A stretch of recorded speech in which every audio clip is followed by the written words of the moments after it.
أشهد أن لا إله إلا الله وحده لا شريك له وأشهد أن محمدا عبده ورسوله أما بعد فأعوذ بالله من الشيطان الرجيم بسم الله الرحمن الرحيم الحمد لله رب العالمين الرحمن الرحيم مالك يوم الدين إياك نعبد وإياك نستعين اهدنا الصراط المستقيم صراط الذين أنعمت عليهم غير المغضوب عليهم ولا الضالين الذين مكناهم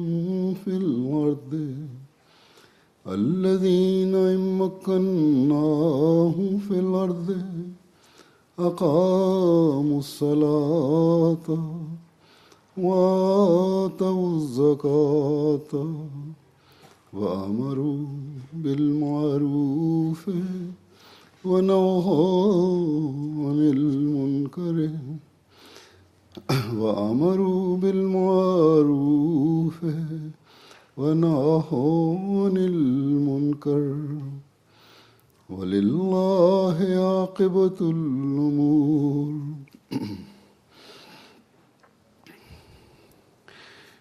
یعنی وہ لوگ ہیں کہ اگر ہم ان کو دنیا میں طاقت بخشیں تو وہ نمازوں کو قائم کریں گے اور زکوٰۃ دیں گے اور نیک باتوں کا حکم دیں گے اور بری باتوں سے روکیں گے اور سب کاموں کا انجام خدا کے ہاتھ میں ہے۔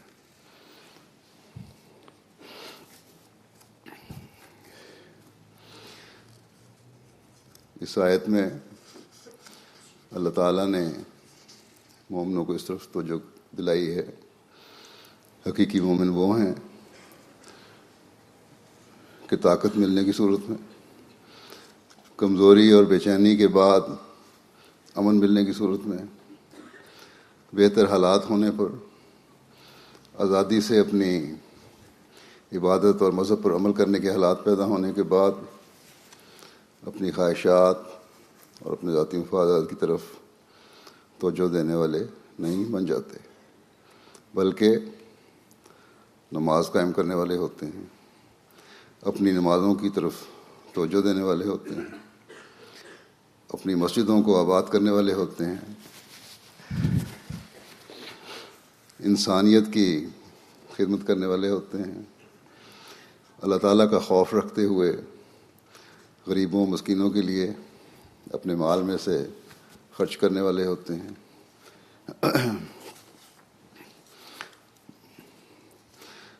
اشاعت دین کے لیے قربانیاں کرنے والے ہوتے ہیں، اللہ تعالیٰ کے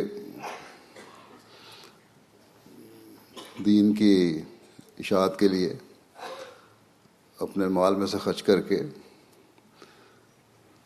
اس سے پاک مال بناتے ہیں، نیک باتوں کی طرف خود بھی توجہ دیتے ہیں اور دوسروں کو بھی نیک باتیں کرنے اور اللہ تعالیٰ اور اس کے بندوں کے حق ادا کرنے کی طرف توجہ دلاتے ہیں، برائیوں سے خود بھی رکتے ہیں اور دوسروں کو بھی برائیوں سے روکنے والے ہیں۔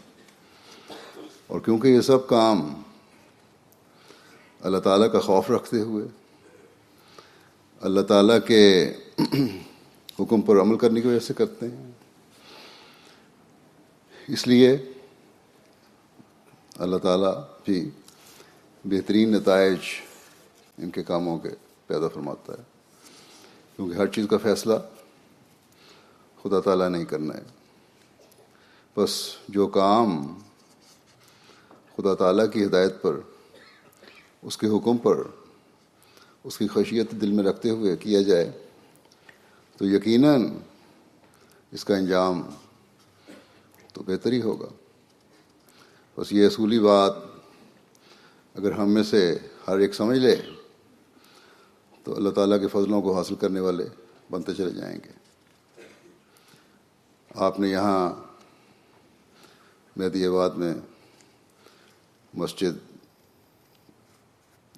بنائی ہے، اسی طرح گزشتہ دنوں میں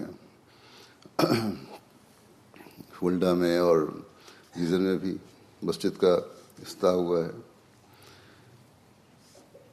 جماعت جرمنی 100 مساجد کے تحت اللہ تعالیٰ کے فضل سے مسجدیں بنانے کی توفیق پا رہی ہے،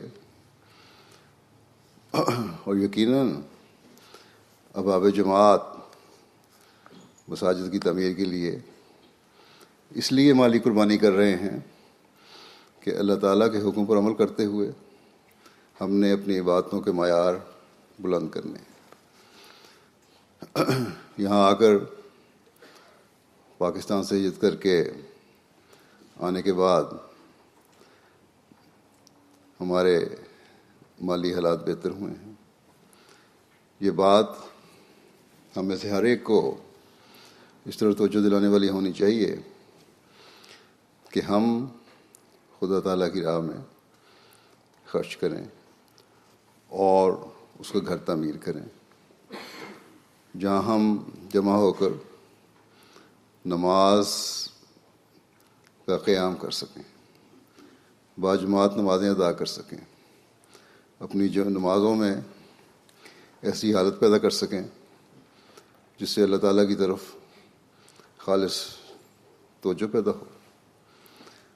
آزادی سے اللہ تعالیٰ کی عبادت کا حق ادا کر سکیں.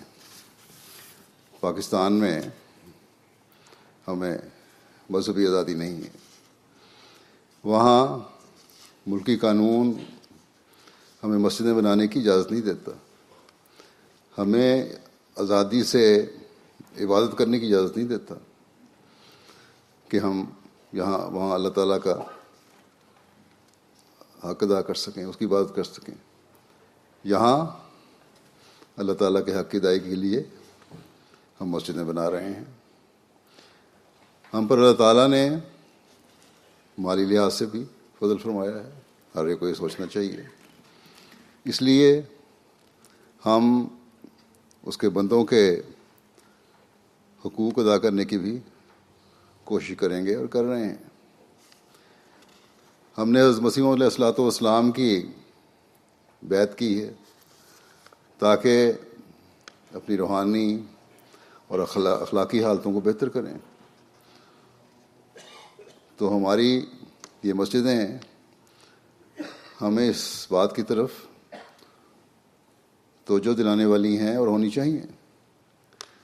بس یہ سوچ ہے اور اس پر بھرپور عمل کی کوشش ہے جو ہر ایک احمدی کو یہاں رہتے ہوئے اپنے دماغوں میں بھی رکھنی چاہیے، دلوں میں رکھنی چاہیے اور اپنے عمل سے ثابت کرنی چاہیے. ورنہ مسجدیں بنانا بے فائدہ ہے. بس ہر احمدی کو یاد رکھنا چاہیے کہ ان کا مقصد مسجدیں بنانے سے پورا نہیں ہوگا، بلکہ اس وقت پورا ہوگا جب وہ خالص ہو کر اللہ تعالیٰ کی عبادت کی طرف توجہ دیں گے اور اپنی نمازوں کو قائم کریں گے. جماعت نمازوں کے لیے مسجد میں آئیں گے، اپنی توجہ نمازوں میں اللہ تعالیٰ کی طرف رکھیں گے، اسے قائم کریں گے. اگر توجہ ادھر ادھر ہوتی ہے تو فوراً واپس توجہ نماز کی طرف اور خدا تعالیٰ کی طرف پھیریں گے. اس بات کی حقیقت کو سمجھیں گے کہ نماز میں ہمیں اللہ تعالیٰ سے باتیں کرنے کا موقع مل رہا ہے. صرف ٹھونگے منی مارنی، صرف سجدے نہیں کرنے، صرف عربی الفاظ نہیں ادا کرنے، بلکہ اپنی زبان میں بھی باتیں کرنی ہیں. ایسی نمازوں کی کوشش ہونی چاہیے جس میں اللہ تعالیٰ کا لقاء حاصل ہو. حضرت مسیح موعود علیہ الصلوۃ والسلام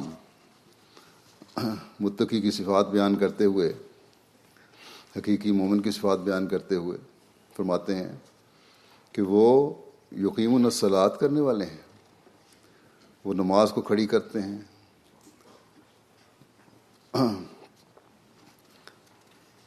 متقی سے جیسا ہو سکتا ہے وہ نماز کھڑی کرتا ہے، یعنی کبھی نماز گر پڑتی ہے پھر اسے کھڑا کرتا ہے. فرمایا یعنی متقی خدا تعالیٰ سے ڈرا کرتا ہے اور وہ نماز کو قائم کرتا ہے. اس حالت میں مختلف قسم کے وساوس اور خطرات بھی ہوتے ہیں جو پیدا ہو کر اس کے حضور میں حارج ہوتے ہیں. دلوں کے وسوسے، خیالات اللہ تعالیٰ کی طرف سے توجہ پھیرتے ہیں. کہ دلوں کے وسوسے اور خیالات جو اللہ تعالیٰ کی طرف سے توجہ پھیرتے ہیں، یہی نماز کا گرنا ہے. اور واپس اس کو کھڑی کرنا یہی ہے کہ پھر دوبارہ توجہ اللہ تعالیٰ کی طرف کی جائے.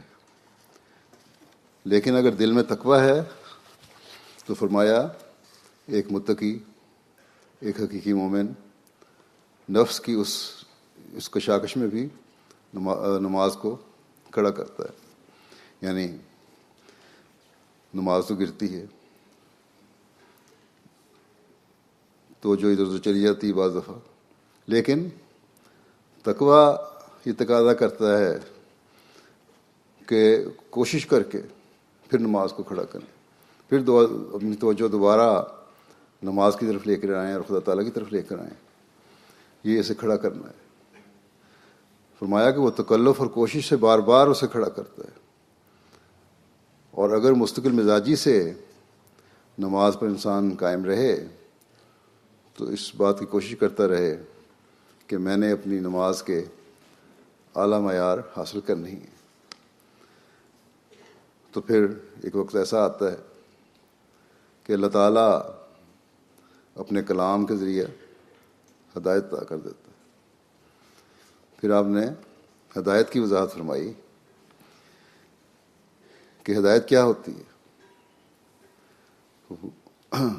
فرمایا کہ وہ ایسی حالت ہوتی ہے کہ جب نماز کے کھڑی کرنے، اس کو قائم کرنے کی کوشش کا معاملہ نہیں رہتا. یہ نہیں ہوتا کہ نماز گر گئی، نماز سے توجہ ہٹ گئی، پھر دوبارہ توجہ پیدا ہوئی نماز کی طرف. یہ معاملہ نہیں رہتا، بلکہ ہدایت حاصل کرنے کے بعد نماز اس کے لیے بمنزلہ غذا ہو جاتی ہے. اس طرح ہو جاتی ہے جس طرح خوراک ہے، کھانا کھانا ضروری ہے انسان کے جسم کے لیے. اسی طرح روحانی نشو و نما کے لیے نماز کا حصہ بن جاتی ہے، غذا بن جاتی ہے. فرمایا جس طرح مادی غذا کے بغیر زندگی نہیں رہتی، یہ وضاحت میں کر رہا ہوں اس کی کہ جس طرح مادی غذا کے بغیر زندگی نہیں رہتی، اسی طرح نماز کے بغیر بھی زندگی نہیں رہتی. اور صرف یہی نہیں کہ صرف زندگی قائم رکھنے کے لیے غذا کھانی ہے، بلکہ فرمایا کہ یہ غذا ایسی ہے اس کا مزہ بھی آتا ہے. آپ نے فرمایا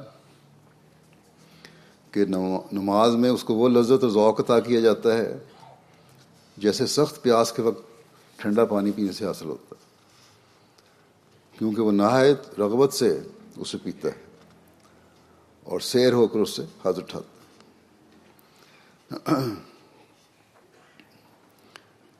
پیاس لگی ہو، شدید پیاس ہو، برا حال ہو، پانی نہ مل رہا ہو، پھر پانی مل جائے اور ٹھنڈا پانی مل جائے تو اس سے جو لطف آتا ہے وہ اسی طرح ہے جس طرح ایک حقیقی ہدایت یافتہ کو نماز پڑھنے سے آتا ہے. یا پھر ایک اور مثال آپ نے دی کوئی بھوکا ہو اور اسے نہایت اعلیٰ قسم کا خوش ذائقہ کھانا مل جائے تو اسے کھا کر خوشی ملتی ہے، ایسے ہی حقیقت میں خوشی حقیقی نماز پڑھنے والے کو ملتی ہے۔ بس یہ وہ نمازیں ہیں جو حقیقت میں نمازیں، کہ خوش ہو کے نماز پڑھنی ہے، نہ کہ بوجھ سمجھ کر نمازیں پڑھنی ہیں۔ بلکہ آپ نے یہ مثال بھی دی ہے کہ حقیقی مومن کے لیے نماز ایک قسم کا نشہ ہو جاتی ہے، جس کے بغیر وہ سخت کرب محسوس کرتا ہے۔ جس طرح کہ نشئی آدمی جو ہوتا ہے اس کو نشہ نہ ملے تو بڑی تکلیف محسوس کرے، بڑا اضطراب اور بے چینی محسوس کرتا ہے، لیکن نماز کے ادا کرنے سے اس کے دل میں ایک خاص سرور اور ٹھنڈک محسوس ہوتی ہے۔ آپ نے فرمایا کہ الفاظ میں وہ لذت بیان نہیں کی ہو سکتی جو نماز حقیقی نماز پڑھنے والے کو لذت ملتی ہے۔ آپ نے فرمایا کہ مومن متقی نماز میں لذت پاتا ہے، اس لیے نماز کو خوب سنوار کر پڑھنا چاہیے۔ فرمایا نماز ساری ترقیوں کی جڑ اور زینہ ہے، اس لیے کہا گیا ہے کہ نماز مومن کا معراج ہے اور اس کے ذریعے خدا تعالیٰ تک پہنچا جا سکتا ہے۔ بس مسجدیں اگر ہماری بنے تو ایسی نمازیں ادا کرنے کے لیے بنے مسجدیں، ہم مسجدیں بنانے کی طرف توجہ دیں تو اس معراج کو حاصل کرنے کے لیے یہ معراج ہونی چاہیے ہماری، یہی وہ ذریعہ ہے جو خدا تعالیٰ تک لے جاتا ہے اور خدا تعالیٰ سے باتیں کرنے کا موقع ملتا ہے۔ بس مایوس نہیں ہونا چاہیے کہ یہ مقام کس طرح ملے، مسلسل کوشش سے یہ مقام اللہ تعالیٰ دیتا ہے۔ بہت سے لوگ سوال کرتے ہیں، اب بھی لکھتے ہیں مجھے بھی، کہ نماز میں توجہ قائم نہیں رہتی، تو یہی اس کا علاج ہے کہ کوشش کر کے بار بار توجہ قائم رکھے۔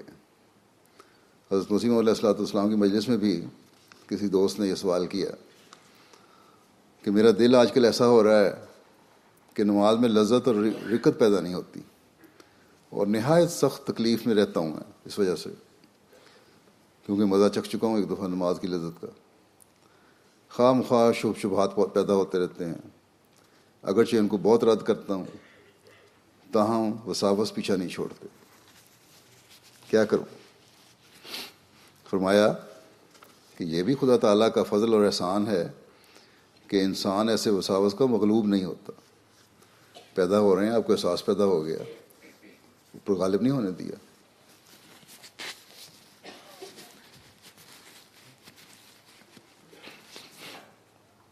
فرمایا کہ جب ایسی حالت ہو کہ انسان ان وسوسوں کو غالب نہ آنے دے اپنے اوپر، تو یہ بھی ثواب کی حالت ہے، اللہ تعالیٰ اس کا بھی ثواب دیتا ہے۔ ایسا رحیم و کریم خدا ہے۔ فرمایا کہ نفس امارہ والے کو تو خبر ہی نہیں ہوتی کہ بدی کیا شے، وہ تو بدیاں کرتا چلا جاتا ہے، اس کو تو کچھ نہیں پتہ لگتا۔ نفس لوامہ ہے جو بدی کرتا ہے پر بدی پر ہمیشہ گھبراتا ہے اور شرمندہ ہوتا ہے۔ بس یہ نفس لوامہ کی حالت جو ہے، اس میں جب بدی پر شرمندہ ہو، گھبرائے، احساس پیدا ہو، خیال پیدا ہو، اس کو جھٹکے، تو اس کا بھی اللہ تعالیٰ ثواب دے دیتا ہے اور شرمندہ ہوتا ہے اور توبہ کرتا رہتا ہے۔ ایسا شخص نفس کا غلام نہیں ہے۔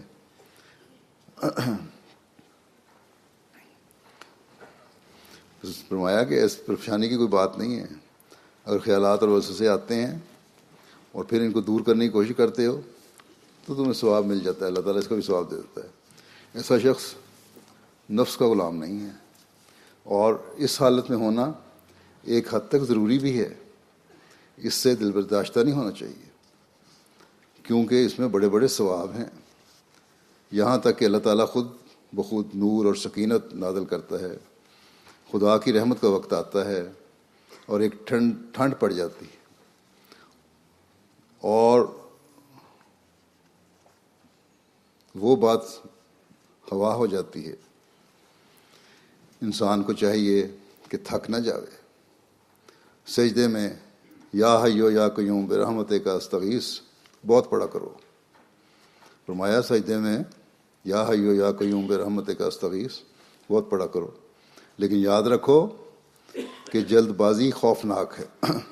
جلد بازی نہیں دکھانی. اسلام میں انسان کو بہادر بننا ہے. جو جلد بازی دکھاتا ہے وہ بہادر نہیں ہے، وہ بزدل ہے. برسوں کی محنت و مشقت کے بعد آخر شیطان کے حملے کمزور ہو جاتے ہیں اور وہ بھاگ جاتا ہے.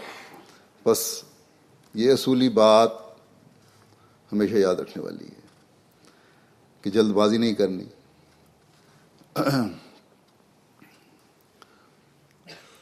اور مستقل اللہ تعالیٰ کو پکڑے رکھنا ہے، اس کے آگے جھکے رہنا ہے. آخر ایک دن شیطان ہار مان کر بھاگ جائے گا. لیکن اگر جلد بازی دکھائی، نماز کو قائم کرنے کی بھرپور کوشش نہ کی، تو پھر انسان شیطان کے پنجے میں آ جاتا ہے. عموماً دیکھنے میں یہی آیا ہے کہ انسان جلد باز ہے. فوری نتائج نہ ملیں تو کہتا ہے کہ کچھ فائدہ نہیں ہوا دعائیں کرنے کا. یہ بات یاد رکھنی چاہیے کہ صرف دنیا ہی دنیا انسان اگر مانگتا رہے تو ایسی دعائیں تو صرف اللہ تعالیٰ پھر قبول نہیں کرتا. ہاں، اللہ تعالیٰ سے اپنی روحانی اور دینی ترقی مانگی جائے، اللہ تعالیٰ کا قرب مانگا جائے، تو اللہ تعالیٰ پھر قریب آتا ہے اور پھر اس شخص کی دنیاوی ضروریات بھی پوری کر دیتا ہے. بس اللہ تعالیٰ سے مانگنے کے لیے بھی کچھ طریقے اور اصول ہیں اور ان پر چلنا پڑے گا. یہ کس طرح ہو سکتا ہے کہ اللہ تعالیٰ ایک طرف یہ فرمائے کہ ادعونی استجب لکم، کہ تم مجھے پکارو میں تمہاری دعائیں سنوں گا، اور دوسری طرف بندہ پکارتا رہے اور اللہ تعالیٰ سنے ہی نہ. حضرت اقدس مسیح موعود علیہ والسلام اس مضمون کو بیان فرماتے ہوئے فرماتے ہیں کہ نمازوں میں دعائیں اور درود ہیں، یہ عربی زبان میں، مگر تم پر یہ حرام نہیں کہ نمازوں میں اپنی زبان میں بھی دعائیں مانگا کرو. خدا کا حکم ہے کہ نماز وہ ہے جس میں تضرع اور حضور قلب ہو. تضرع پیدا کرو، دل کو نرم کرو، خشیت پیدا ہو دل میں کہ اللہ تعالیٰ کے سامنے کھڑا ہوں، اسے مانگ رہا ہوں. ایسے ہی لوگوں کے گناہ دور ہوتے ہیں. فرمایا کہ ایسے ہی لوگوں کے گناہ دور ہوتے ہیں جن میں تضرع ہوتی ہے. چنانچہ فرمایا ان الحسنات یذہبن السیئات،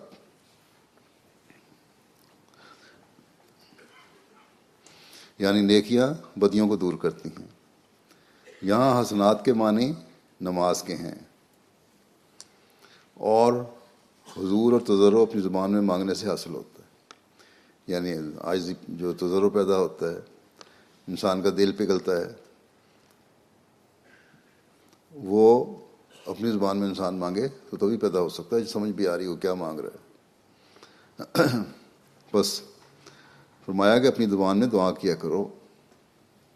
پھر آپ فرماتے ہیں جو اللہ تعالیٰ نے دعائیں سکھائی ہیں ان میں سے وہ بھی دعائیں بڑی ضروری ہیں، کرنی چاہیے. اور ان میں سے بہترین دعا فاتحہ ہے، کیونکہ وہ جامع دعا ہے. سورہ فاتحہ میں اللہ تعالیٰ نے ہمیں ایک دعا سکھائی ہے، اہدنا الصراط المستقیم. اس کے معنی بڑے وسیع ہیں، اور اس کی وضاحت فرماتے ہوئے آپ فرماتے ہیں کہ جب ذمہ دار کو ذمہ داری کا ڈھب آ جاوے تو وہ ذمہ داری کے صراط مستقیم پر پہنچ جاوے گا. جب ذمہ دار ہے ایک، اس کو کھیتی باڑی کرنے کا طریقہ آ جائے، ذمہ دارہ کرنا آ جائے، ہل چلانا آ جائے، بیج پھینکنا آ جائے، یہ پتہ ہو کہ کس وقت کھاد دینی ہے، کس وقت پانی دینا ہے، کس وقت سپرے کرنا ہے، تو وہ فرمایا کہ جو اس کی جب یہ حالت ہو جاتی ہے تو وہ صراط مستقیم پہ پہنچ گیا، اپنے اس فیلڈ کے صراط مستقیم پہ، ذمہ داری کے صراط مستقیم پہ۔ اسی طرح تم خدا کے ملنے کی صراط مستقیم تلاش کرو اور دعا کرو کہ یا الہی میں تیرا گناہ گار بندہ ہوں اور افتادہ ہوں، میری رہنمائی کر۔ ادنا اور اعلیٰ سب حاجتیں بغیر شرم کے خدا سے مانگو کہ اصل موتی وہی ہے، وہی دینے والا ہے۔ بہت نیک وہی ہے جو بہت دعا کرتا ہے، کیونکہ اگر کسی بخیل کے دروازے پر اور کنجوس آدمی ہو، اس کے دروازے پر بھی سوالی ہر روز جا کر سوال کرے گا تو آخر ایک دن اس کو بھی شرم آ جائے گی۔ پھر خدا تعالیٰ سے مانگنے والا، اور وہ خدا جو بے مثل کریم ہے، ایسا کریم ہے جس کی مثال کوئی نہیں، کیوں نہ وہاں سے کیوں نہ پائے؟ بس مانگنے والا کبھی نہ کبھی ضرور پا لیتا ہے۔ نماز کا دوسرا نام ہی دعا ہے، جیسے فرمایا ادعونی استجب لکم، تم مجھے پکارو میں تمہاری دعا سنوں گا۔ پھر فرمایا وَإِذَا سَأَلَكَ عِبَادِي عَنِّی فَإِنِّی قریب اجیب دعوت الداع اذا دعان۔ جب میرا بندہ میری بابت سوال کرے بس میں بہت ہی قریب ہوں، میں پکارنے والے کی دعا قبول کرتا ہوں جب وہ پکارتا ہے۔ آپ نے فرمایا کہ بعض لوگ اس کی ذات پہ شک کرتے ہیں، اللہ تعالیٰ کی ذات پر، لیکن اللہ تعالیٰ تو فرماتا ہے کہ میری ہستی کا نشان یہ ہے کہ تم مجھے پکارو اور مجھ سے مانگو، میں تمہیں پکاروں گا اور جواب دوں گا اور تمہیں یاد کروں گا۔ اگر یہ کہو، لوگ کہہ دیتے ہیں جی ہم بڑا پکارتے ہیں، کہ یہ کہو کہ ہم پکارتے ہیں وہ جواب نہیں دیتا، تو دیکھو، آپ فرماتے ہیں دیکھو تم ایک جگہ کھڑے ہو کر ایک ایسے شخص کو جو تم سے بہت دور ہے پکارتے ہو، اور ایک تو دوری ہے فاصلے کی، اور دوسرے تمہارے اپنے کانوں میں کچھ نقص بھی ہے، کان بھی تھوڑے سے خراب ہیں، سن بھی نہیں سکتے۔ وہ شخص جس کو تم پکار رہے ہو دور سے، وہ تمہاری آواز سن کر تمہیں جواب دے گا، مگر جب وہ دور سے جواب دے گا تو تم باعث بہرا پن کے سن نہیں سکو گے، کیونکہ کانوں میں تمہارے نقص ہے، اس لیے سن نہیں سکو گے دور سے جواب سے۔ بس فرمایا کہ جوں جوں تمہارے درمیانی پردے اور حجاب اور دوری دور ہوتی جاوے گی تو تم ضرور آواز سنو گے۔ جتنا اللہ تعالیٰ کے قریب آتے جاؤ گے کوشش کر کے تو اس کی آواز بھی سن لو گے۔ فرمایا کہ جب سے دنیا کی پیدائش ہوئی ہے اس بات کا ثبوت چلا آتا ہے کہ وہ اپنے خاص بندوں سے ہم کلام ہوتا ہے۔ اگر ایسا نہ ہوتا تو رفتہ رفتہ بالکل یہ بات نابود ہو جاتی کہ اس کی ہستی ہے بھی۔ بس خدا کی ہستی کا ثبوت سب سے زبردست ذریعہ، خدا تعالیٰ کی ہستی کے ثبوت کا سب سے بڑا ذریعہ یہی ہے کہ ہم اس کی آواز کو سن لیں، یا دیدار یا گفتار، یا دیکھ لیا یا بات کر لی۔ بس آج کل کا گفتار قائم مقام ہے دیدار کے۔ ہاں، جب تک خدا کے اور اس کے سائل کے درمیان کوئی حجاب ہے اس وقت تک ہم سن نہیں سکتے۔ جب درمیانی پردہ اٹھ جاوے گا تو اس کی آواز سنائی دے گی۔ بس یہ درمیانی پردے اٹھانے کی ضرورت ہے، اور یہ بھی اللہ تعالیٰ کا وعدہ ہے کہ جو میری طرف شدیدگی سے آئے گا، میری ذات کی حقیقت کو سمجھ کر میری طرف بڑھے گا تو میں بھی اس کی طرف آؤں گا۔ اسی بات کو حضرت صلی اللہ علیہ وسلم نے بھی فرمایا کہ خدا تعالیٰ فرماتا ہے کہ بندہ میری طرف ایک قدم آتا ہے تو میں اس کی طرف 2 قدم آتا ہوں، بندہ چل کے آتا ہے تو میں دوڑ کر آتا ہوں۔ بس اگر نقص ہے تو ہمارے میں، بس ہمیں اللہ تعالیٰ کی طرف جانے کی ضرورت ہے، اس کے راستے تلاش کرنے، اس سے ملاقات کرنے کے لیے بھی اسی کی مدد کی ضرورت ہے۔ ہم جو حضرت مسیح علیہ الصلوۃ والسلام کی بیعت میں آنے کا دعویٰ کرتے ہیں، ہمارے لیے یہ ضروری ہے کہ اللہ تعالیٰ کی طرف جانے کے لیے اپنی پوری کوشش کریں۔ حضرت مسیح علیہ الصلوۃ والسلام کی صرف ایک بات پر عمل کر لینا کہ مسجدیں بناؤ تاکہ اسلام کا تعارف ہو، کافی نہیں ہے، بلکہ اس کے لیے عملی کوششوں کی بھی ضرورت ہے، اور پھر اللہ تعالیٰ کی مدد کی بھی ضرورت ہے۔ اور جب کوشش کے ساتھ اللہ تعالیٰ کی مدد ملے گی تو پھر ہی کامیابی ہوگی۔ چنانچہ اس بات کو بیان کرتے ہوئے حضرت مسیح علیہ السلام فرماتے ہیں، یاد رکھو کہ بیعت کے وقت توبہ کے اقرار میں ایک برکت پیدا ہوتی ہے، اگر ساتھ اس کے دین کو دنیا پر مقدم رکھنے کی شرط لگا لے تو ترقی ہوتی ہے۔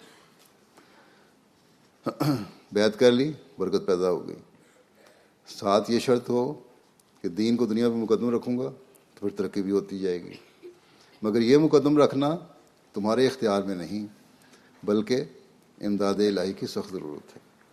اس کے لیے اللہ تعالیٰ کی مدد چاہیے، جیسے اللہ تعالیٰ نے فرمایا ہے کہ والذین جاہدوا فینا لنہدینہم سبلنا، کہ جو لوگ کوشش کرتے ہیں ہماری راہ میں، انجام کر رہنمائی پر پہنچ جاتے ہیں۔ جس طرح فرمایا کہ جس طرح وہ دانہ تخم ریزی کا بدون کوشش اور آپاشی کی بے برکت رہتا ہے، ایک بیج کسان بوتا ہے یا انسان لگاتا ہے، اگر اس کی پوری طرح محنت سے پالا نہ جائے، اسے پانی نہ لگایا جائے تو وہ بے برکت رہتا ہے، اس میں کوئی برکت نہیں پڑتی، اگتا ہی نہیں، یا اگے گا تو بہت کمزور ہوگا، بلکہ خود بھی فنا ہو جاتا ہے۔ اسی طرح تم بھی اس اقرار کو ہر روز یاد نہ کرو گے۔ فرمایا کہ اس اقرار کو، دین کو دنیا پر مقدم کرنے کے اقرار کو ہر روز یاد نہ کرو گے اور دعائیں نہ مانگو گے کہ خدایا ہماری مدد کر، تو فضل الہی وارد نہیں ہوگا۔ فرمایا کہ بغیر امداد الہی کے تبدیلی ناممکن ہے، یہ ہو ہی نہیں سکتا کہ کوئی انسان میں تبدیلی آ جائے اللہ تعالیٰ کی مدد کے بغیر۔ اس لیے اس کی مدد مانگنے کے لیے، اس کا فضل مانگنے کے لیے دعا بہرحال کرنی پڑے گی۔ فرمایا کہ چور، بدماش، زانی وغیرہ جرائم پیشہ لوگ ہر وقت ایسے نہیں رہتے، بلکہ بعض وقت ان کو ضرور پشیمانی ہوتی ہے۔ یہی حال ہر بدکار کا ہے۔ اس سے ثابت ہوتا ہے کہ انسان میں نیکی کا خیال ضرور ہے، بس اس خیال کے واسطے اس کو امداد الہی کی بہت ضرورت ہے۔ اسی لیے 5 وقتہ نماز میں سورہ فاتحہ کے پڑھنے کا حکم دیا۔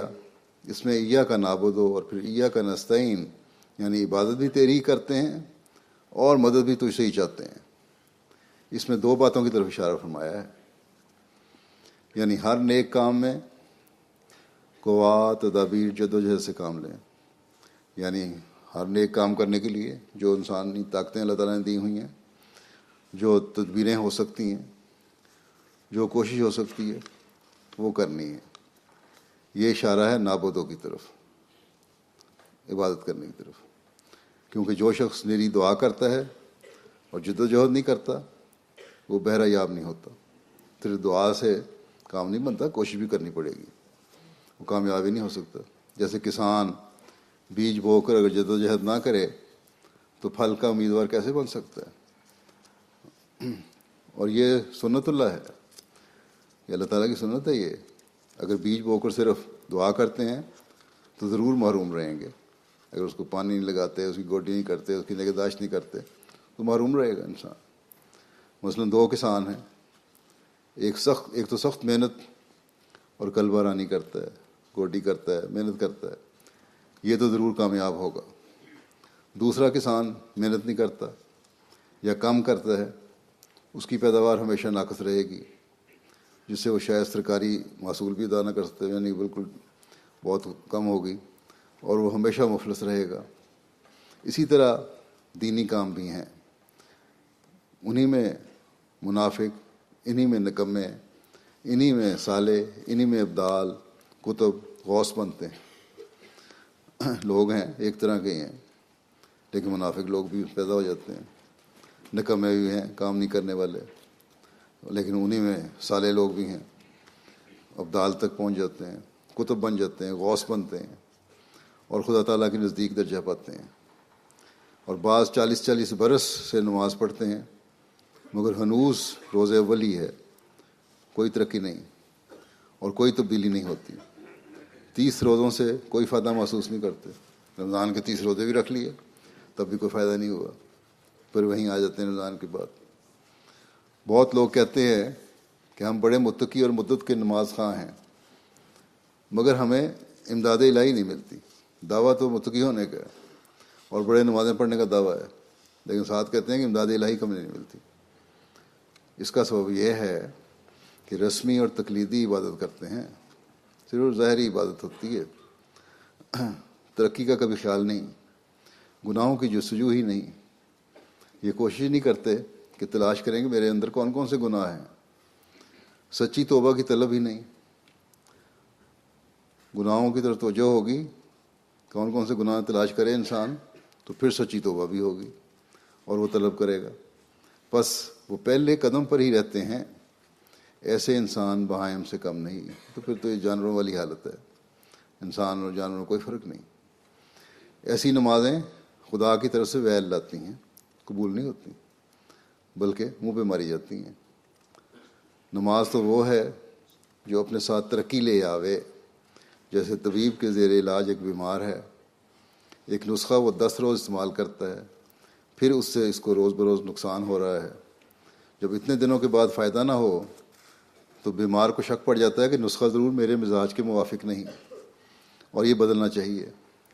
بس رسم اور رسمی عبادت ٹھیک نہیں ہے، اس کو بھی بدلنا پڑے گا، سوچنا پڑے گا کیا وجہ ہے، کیوں اللہ تعالیٰ کا دعویٰ ہے کہ میں کوئی دعا قبول کرتا ہوں اور میری دعائیں قبول نہیں ہو رہی۔ بس عبادت وہی ہے جس سے اللہ تعالیٰ کا قرب پیدا ہو۔ پھر نماز کی حقیقت بیان فرماتے ہوئے آپ فرماتے ہیں کہ نماز اصل میں دعا ہے، نماز کا ایک ایک لفظ جو بولتا ہے وہ نشانہ دعا کا ہوتا ہے۔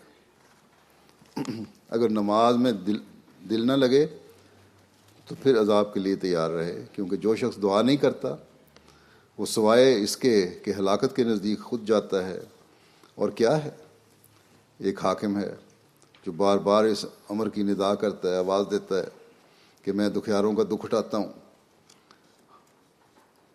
حکومت نے اعلان کیا، حاکم وقت نے اعلان کیا کہ میں جو مجبور ہیں، دکھی ہیں، ان کا دکھ اٹھاتا ہوں، مشکل والوں کی مشکل حل کرتا ہوں، میں بہت رحم کرتا ہوں، بے قصوں کی امداد کرتا ہوں۔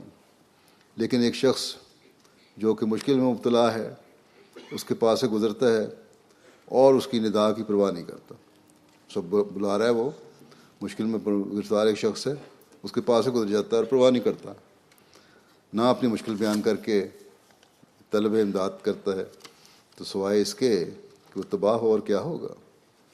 یہی حال خدا تعالیٰ کا ہے کہ وہ تو ہر وقت انسان کو آرام دینے کے لیے تیار ہے، بشرطے کہ اس سے درخواست کرے، کوئی اس سے درخواست کرے۔ قبولیت دعا کے لیے ضروری ہے کہ نافرمانی سے باز رہے اور دعا بڑے زور سے کرے، کیونکہ پتھر پر پتھر زور سے پڑتا ہے تب آگ پیدا ہوتی ہے۔ بس جب یہ حالت ہم اپنے اندر پیدا کر لیں کہ ہماری نمازیں بھی اور ہمارے عمل بھی خدا تعالیٰ کی رضا حاصل کرنے کے لیے ہو جائیں، تو پھر خدا تعالیٰ بھی ہمارے خوفوں کو ہمیشہ امن میں بدلتا چلا جائے گا۔ یہ بات ہمیشہ یاد رکھیں کہ یہاں آ کر جو کچھ ہمیں ملا ہے اللہ تعالیٰ کے فضل سے ملا ہے، اور اس میں اضافہ بھی اللہ تعالیٰ کے فضل سے ہی ہوگا۔ اس لیے اللہ تعالیٰ کی عبادت کی طرف توجہ اور اس کے بندوں کے حقوق کی ادائیگی کے لیے کوشش اس کے فضلوں کو حاصل کرنے کے لیے ضروری ہے۔ آپ لوگ اپنے خود جائزہ لے سکتے ہیں کس حد تک ہم نماز کے قیام کی کوششیں کر رہے ہیں، کس حد تک خدا تعالیٰ سے ہر ایک کا تعلق قائم ہو گیا ہے یا اس کے لیے کوشش کر رہے ہیں، کس حد تک دنیا کے کام ہماری نمازوں میں حائل ہے۔ حضرت صلی اللہ علیہ وسلم کا یہ ارشاد ہمیں ہمیشہ سامنے رکھنا چاہیے کہ کفر اور ایمان کے درمیان فرق کرنے والی چیز جو ہے وہ ترک نماز ہے۔ نماز کفر اور ایمان کے درمیان فرق کس چیز سے ہوگا؟ اسی سے ہوگا کہ نماز چھوڑ دی۔ بس یہ ارشاد ہمیں ہلا دینے والا ہونا چاہیے کہ مومن وہ ہے جو نمازوں میں باقاعدہ ہے، ورنہ اس میں اور ایک کافر میں کوئی فرق نہیں ہے۔ نماز باجماعت پڑھنے والے کو کا ثواب بھی اللہ تعالیٰ نے صرف یہ نہیں کہا کہ نمازیں پڑھو، بلکہ باجماعت پڑھے، حق ادا کر کے پڑھے تو 25 گنا اور بعض جگہ 27 گنا ثواب رکھا ہوا بیان کیا گیا ہے۔ اس کے باوجود اگر بغیر کسی جائز عذر کے اس طرح توجہ نہ ہم دیں تو پھر ہماری کس قدر بدقسمتی ہے۔ بس اگر ہم نے مساجد بنائی ہیں تو مسجدوں کے حق ادا کرنے کی بھی ضرورت ہے، اپنی باتوں کے معیار بلند کرنے کی بھی ضرورت ہے، اپنی مالی قربانیوں کی طرف توجہ دینے کی بھی ضرورت ہے، خود نیکیاں کرنے اور اپنے اخلاق بلند کرنے اور دوسروں کو نیکیاں کرنے کی تلقین کی ضرورت ہے، خود یہاں کے ماحول کی برائیوں سے بچنے اور دوسروں کو بچانے کی ضرورت ہے، ورنہ ہمارے عہد بیت بھی صرف لفظی عہد بیت ہے۔ ہمیں حضرت مسیح علیہ السلام کے اس ارشاد کو ہمیشہ سامنے رکھنا چاہیے۔ آپ فرماتے ہیں بس تم ایسے ہو جاؤ کہ خدا تعالیٰ کے ارادے تمہارے ارادے ہو جاویں، اسی کی رضا میں رضا ہو، اپنا کچھ بھی نہ ہو، سب کچھ اس کا ہو جاوے۔ صفائی کے یہی معنی ہیں کہ دل سے خدا تعالیٰ کی عملی اور اعتقادی مخالفت اٹھا دی جاوے، اور خدا تعالیٰ کسی کی نصرت نہیں کرتا جب تک وہ خود نہیں دیکھتا کہ اس کا ارادہ میرے ارادے اور اس کی مرضی میری رضا میں فنا نہیں ہے۔ فرمایا میں کثرت جماعت سے کبھی خوش نہیں ہوتا۔ اب اگر اس وقت جس بات فرما رہے ہیں آپ 4 لاکھ احمدیوں کی تعداد بیان کی جاتی تھی کہ 4 لاکھ بھی یا اس سے بھی زیادہ ہے، مگر حقیقی جماعت کے معنی یہ نہیں ہے کہ ہاتھ پر ہاتھ رکھ کر صرف بیعت کر لی، بلکہ جماعت حقیقی طور سے جماعت کہلانے کی تب مستحق ہو سکتی ہے کہ بیعت کی حقیقت پر کاربند ہو، سچے طور سے ان میں ایک پاک تبدیلی پیدا ہو جاوے اور ان کی زندگی گناہ کی علائش سے بالکل صاف ہو جاوے، نفسانی خواہشات اور شیطان کے پنجے سے نکل کر خدا تعالیٰ کی رضا میں محو ہو جاوے، حق اللہ اور حق العباد کو فراخ دلی سے پورے اور کامل طور سے ادا کریں، دین کے واسطے اور اشاعت دین کے لیے ان میں ایک تڑپ پیدا ہو جاوے، اپنی خواہشات اور ارادوں اور آرزوؤں کو فنا کر کے خدا کے بن جاویں۔ خدا تعالیٰ فرماتا ہے کہ تم گمراہ ہو پر جسے میں ہدایت دوں، تم سب اندھے ہو مگر وہ جس کو میں نور بخشوں، تم سب مردے ہو مگر وہی زندہ ہے جس کو میں روحانی زندگی کا شربت پلاؤں۔ انسان کو خدا تعالیٰ کی ستاری ڈھانکے رکھتی ہے، ورنہ اگر لوگوں کے اندرونی حالات اور باطن دنیا کے سامنے کر دیے جائیں تو قریب ہے کہ بعض کے قریب تک بھی جانا پسند نہ کریں۔ یہ تو اللہ تعالیٰ کی ستاری ہے جو ہمارے عیب ڈھانپے ہوئے ہیں۔ اگر عیب ظاہر ہو جائیں اور ایک دوسرے پہ ظاہر ہونے شروع ہو جائیں تو بعض لوگ شاید بعض لوگوں کے قریب بھی نہ جائیں۔ فرمایا خدا تعالیٰ بڑا ستار ہے، انسانوں کے عیوب پر ہر ایک کو اطلاع نہیں دیتا، بس انسان کو چاہیے کہ نیکی میں کوشش کرے اور ہر وقت دعا میں لگا رہے۔ یقیناً جانو کہ جماعت کے لوگوں میں اور ان کے غیر میں اگر کوئی مابع الامتیاز ہی نہیں ہے تو پھر خدا کوئی کسی کا رشتہ دار تو نہیں ہے۔ ہم احمدی ہوئے، بیعت ہوئے، ہمارے میں اور دوسروں میں کوئی فرق نہیں ہے تو پھر خدا کا کوئی کسی کا رشتہ دار نہیں ہے۔ کیا وجہ ہے کہ ان کو عزت دے اور ہر طرح سے ان کو عزت دے اور ہر طرح سے حفاظت میں رکھے؟ اگر فرق نہیں ہے تو اللہ تعالیٰ کا رشتہ داری تو نہیں ہے کہ ضرور ہمیں عزت دے اور ان کو ذلت دے اور عذاب میں گرفتار کرے۔ فرمایا کہ انما یتقبل اللہ من المتقین، متقی وہی ہیں کہ خدا تعالیٰ سے ڈر کر ایسی باتوں کو ترک کر دیتے ہیں۔ جو منشاء الہی کے خلاف ہیں۔ نفس اور خواہشات نفسانی کو اور دنیا و معافیہ کو اللہ تعالیٰ کے مقابل میں ہیچ سمجھیں۔ ایمان کا پتہ مقابلے کے وقت لگتا ہے۔ بعض لوگ ایسے ہوتے ہیں کہ ایک کان سے سنتے ہیں، دوسری طرف سے نکال دیتے ہیں، ان باتوں کو دل میں نہیں اتارتے، چاہے جتنی نصیحت کرو، مگر ان کو اثر نہیں ہوتا۔ یاد رکھو کہ خدا تعالیٰ بڑا بے نیاز ہے۔ جب تک کثرت سے اور بار بار اضطراب سے دعا نہیں کی جاتی، وہ پرواہ نہیں کرتا۔ دیکھو کسی کی بیوی یا بچہ بیمار ہو، کسی پر سخت صدمہ آ جاوے تو ان باتوں کے واسطے اس کو کیسا اضطراب ہوتا ہے۔ بس دعا میں بھی جب تک سچی تڑپ اور حالت اضطراب پیدا نہ ہو، تب تک وہ بالکل بے اثر اور بیہودہ کام ہے۔ قبولیت کے واسطے اضطراب شرط ہے، جیسا کہ فرمایا امن یجیب المضطر اذا دعاہ ویکشف السوء، یعنی کون کسی سے بے کس کی دعا سنتا ہے جب وہ خدا سے دعا کرتا ہے اور اس کی تکلیف کو دور کر دیتا ہے۔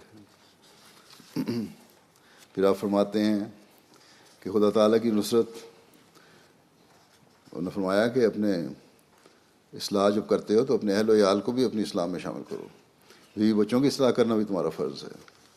فرمایا خدا تعالیٰ کی نصرت انہی کے شامل حال ہوتی ہے جو ہمیشہ نیکی میں آگے ہی آگے قدم رکھتے ہیں، ایک جگہ نہیں ٹھہر جاتے، اور وہی ہیں جن کا انجام بخیر ہوتا ہے۔ بعض لوگوں کو ہم نے دیکھا ہے کہ ان میں بڑا شوق و ذوق اور شدت رقت ہوتی ہے، مگر آگے چل کر بالکل ٹھہر جاتے ہیں اور آخر ان کا انجام بخیر نہیں ہوتا۔ اللہ تعالیٰ نے قرآن شریف میں یہ دعا سکھلائی ہے کہ اصلح لی فی ذریتی، کہ میرے بیوی بچوں کی بھی اصلاح فرما۔ اپنی حالت کی پاک تبدیلی اور دعاؤں کے ساتھ ساتھ اپنی اولاد اور بیوی کے واسطے بھی دعا کرتے رہنا چاہیے، کیونکہ اکثر فتنے اولاد کی وجہ سے انسان پر پڑ جاتے ہیں اور اکثر بیوی کی وجہ سے۔ دیکھو پہلا فتنہ حضرت آدم پر بھی عورت ہی کی وجہ سے آیا تھا۔ حضرت موسیٰ کے مقابلے میں بلعم کا ایمان جو ضبط کیا گیا، اصل میں اس کی وجہ بھی توریت سے یہی معلوم ہوتا ہے کہ بلعم کی عورت کو اس بادشاہ نے بعض زیورات دکھا کر طمع دیا تھا، اور پھر عورت نے بلعم کو حضرت موسیٰ پر دعا کرنے کے واسطے اکسایا تھا۔ غرض اس کی وجہ سے بھی اکثر انسان پر مصائب اور شدائد آ جایا کرتے ہیں، تو ان کی اصلاح کی طرف بھی پوری توجہ کرنی چاہیے اور ان کے واسطے بھی دعائیں کرتے رہنا چاہیے۔ اللہ تعالیٰ ہمیں توفیق دے کہ جہاں ہم ان حالتوں میں اپنی حالتوں میں پاک تبدیلیاں پیدا کرنے والے ہوں، اپنی نمازوں کو قائم کر کے پھر انہیں اعلیٰ معیار تک لے جانے والے ہوں، اپنے مالوں کو بھی پاک کرنے والے ہوں، اپنے اخلاق اعلیٰ کرنے والے ہوں، نیکیوں کو کرنے والے اور پھیلانے والے ہوں، برائیوں سے روکنے والے اور برائیوں سے اپنی نسلوں کو بھی روکنے والے ہوں، اور پھر ماحول کو بھی روکنے والے ہوں، مساجد کی تعمیر کے ساتھ اسلام کا حقیقی پیغام اس ملک کے شہریوں تک پہنچانے والے ہوں، اور انہیں خدائے واحد کا عبادت گزار بنانے والے ہوں۔ اور یہ اسی صورت میں ہو سکتا ہے کہ جب ہم اپنے اندر بھی اعلیٰ تبدیلیاں پیدا کریں، اللہ تعالیٰ اس کی توفیق عطا فرمائے۔ اب اس مسجد کے بھی بعض قواعد بیان کر دیتا ہوں۔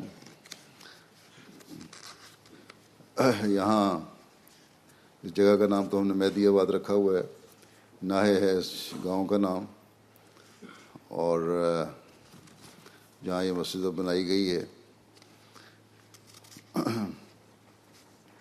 مقامی جماعت یہاں کی چھوٹی تھوڑی سی ہے، اور یہ جگہ جو زمین ہے زرعی زمین تھی جو 1989 میں 1989 میں خریدی گئی تھی، جو اس میں کچھ حصہ زراعت کے لیے ہے، جماعت نے ٹھیکے پر دیا ہوا ہے۔ یہاں پہلے تو ایک جو جگہ لی گئی تھی فارم ہاؤس بھی تھا، کوئی بلڈنگ بھی تھی، اس کو بطور مشن ہاؤس استعمال کرنے کی اجازت بھی مل گئی۔ پھر جو بڑا ہال تھا اس میں مسجد بنانے کی اجازت بھی مل گئی، اور وقار عمل کے ذریعے سے سارے کام ہوئے۔ یہ 2 منزلہ عمارت ہے، اس میں ایک مربی ہاؤس بھی ہے، اس میں پہلے جو بنا ہوا تھا۔ پھر 2010 میں اس کونسل نے یہاں کی جو فارم والی زمین کے حصے کو رہائشی قرار دے دیا، اور اس طرح یہاں 12 پلاٹ بھی گھروں کے بنا دیے گئے اور مسجد بنانے کی بھی اجازت مل گئی باقاعدہ، اور 12 پلاٹوں میں سے 2 جماعت نے اپنے لیے رکھے ہوئے ہیں، باقی لوگوں کو فروخت کر دیے، اور اس میں سے جو رقم حاصل ہوئی یا اس سے پہلے جو کونسل نے واپس زمین لی تھی اسے رقم حاصل ہوئی، اس سے تقریباً بلکہ زائد رقم ہی مل گئی جس میں یہ زمین خریدی گئی تھی۔ بہرحال 6-7 سال پہلے، بلکہ 8 سال پہلے اس کا بنیاد میں نے رکھی تھی، اب یہ مسجد کی اب مکمل ہو رہی ہے، اور مسجد جو ہے یہ 2 منزلہ ہے، مسقف حصہ اس کا 385 مربع میٹر ہے، 210 نمازیوں کی گنجائش ہے، اوپر والا حصہ مردانہ ہے اور نچلے والا حصہ خواتین کے لیے بنایا گیا ہے مسجد کا، وضو اور غسل خانے وغیرہ کی سہولیات ہیں۔ تقریباً 5,60,000 یورو میں یہ تعمیر ہوئی تھی، جس میں سے 2 لاکھ یورو سے اوپر کچھ یہاں کے مقامی احباب نے چندہ دیا ہے، جو باقی رقم 100 مساجد اسکیمیں سے ادا کی گئی تھی۔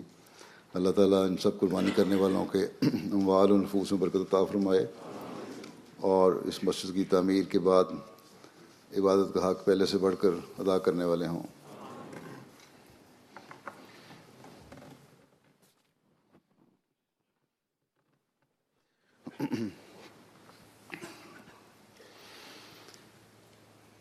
الحمد لله نحمده ونستعينه ونستغفره ونؤمن به ونتوكل عليه ونعوذ بالله من شرور أنفسنا ومن سيئات أعمالنا، من يهده الله فلا مضل له ومن يضلل فلا هادي له، ونشهد أن لا إله إلا الله ونشهد أن محمدا عبده ورسوله۔ عباد الله رحمكم الله، إن الله يأمر بالعدل والإحسان وإيتاء ذي القربى وينهى عن الفحشاء والمنكر والبغي